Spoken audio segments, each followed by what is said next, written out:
Assalamualaikum warahmatullahi wabarakatuh. Baik, di sini saya akan sedikit mempresentasikan atau menjelaskan tentang dasar-dasar peradilan tata usaha negara. A. Dasar hukum pembentukan peradilan tata usaha negara. Indonesia sebagai negara hukum memiliki dasar konstitusional pembentukan peradilan tata usaha negara, yaitu dalam pasal 24 Undang-Undang Dasar 1945 yang menyatakan yang pertama, kekuasaan kehakiman merupakan kekuasaan yang merdeka untuk menyelenggarakan peradilan guna menegakkan hukum dan keadilan. Yang kedua, kekuasaan kehakiman dilakukan oleh sebuah mahkamah agung dan badan peradilan yang ada di bawahnya dalam lingkungan peradilan umum, lingkungan peradilan agama, lingkungan peradilan militer, lingkungan peradilan tata usaha negara, dan oleh sebuah mahkamah konstitusi. B. Asas-asas peradilan tata usaha negara. Asas-asas dalam peradilan tata usaha negara adalah sebagai berikut. Yang pertama ada asas praduga, yang kedua asas pembuktian bebas, yang ketiga asas keaktifan hakim, yang keempat asas putusan pengadilan mempunyai kekuatan mengikat. C. Sumber-sumber peradilan tata usaha negara. Sumber-sumber formal hukum administrasi negara adalah 1. Undang-undang, 2. Praktik administrasi negara, 3. Jurisprudensi, yang keempat anggapan para ahli hukum administrasi negara mengenai undang-undang sebagai sumber hukum tertulis. Berbeda dengan hukum perdata atau hukum pidana, karena sampai sekarang hukum tata usaha negara belum terkodifikasi sehingga hukum tata usaha negara masih tersebar dalam berbagai ragam peraturan perundang-undangan. D. Persamaan dan perbedaannya dengan peradilan lain. Hukum acara peradilan tata usaha negara mempunyai persamaan dan perbedaan dengan hukum acara perdata.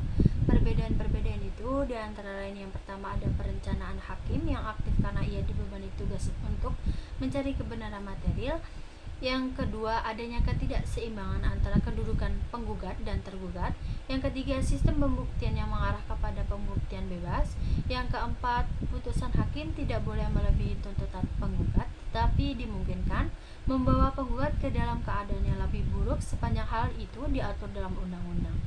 Dalam penjelasan umum, Undang-Undang Nomor 5 Tahun 1986 menyebutkan bahwa hukum acara yang digunakan dalam proses peradilan tata usaha negara mempunyai persamaan dengan hukum acara yang digunakan di peradilan umum untuk perkara perdata. Namun tidak begitu saja peraturan yang berlaku dalam hukum acara perdata diterapkan dalam proses peradilan tata usaha negara, karena hal ini dibatasi dengan prinsip dasar yang berlaku di peradilan tata usaha negara, terutama yang menyangkut masalah kompetensi kewenangan mengadili.